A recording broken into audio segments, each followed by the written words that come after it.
এয়া ৰাস মহোৎসৱ। বৰ্তমান ৰাস মহোৎসৱ চলি আছে।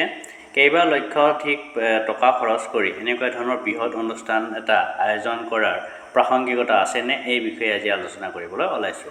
ৰাস মহোৎসৱ এক ধৰ্মীয় অনুষ্ঠান। ধৰ্মৰ লগত কিছুমান মানসিক শক্তিয়ে প্ৰেৰণাস্বৰূপে ক্ৰিয়া কৰে।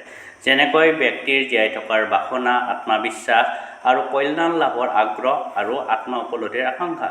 ধৰ্মৰ এটা বাহ্যিক দিশ আছে, ই হ'ল ধৰ্মীয় আচাৰ অনুষ্ঠান।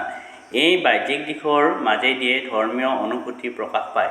ধৰ্মৰ এটা সামাজিক আৰু আনুষ্ঠানিক দিশো আছে।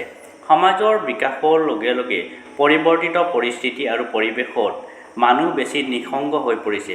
মানুহে সৃষ্টি কৰা এই নিঃসংগতা বোধৰ পৰা আধুনিক মানুহক ৰক্ষা কৰিব পাৰে ৰাস মহোৎসৱৰ দৰে বৃহৎ অনুষ্ঠানবোৰে। সেইকাৰণে আচলতে এনেকুৱা ধৰণৰ ৰাসৰ প্ৰাসংগিকতা আছে আৰু এনেকুৱা ধৰণৰ অনুষ্ঠানৰ জৰিয়তে মানুহে একতাৰ দোলেৰে বান্ধ খাই থাকিব পাৰে। ধন্যবাদ।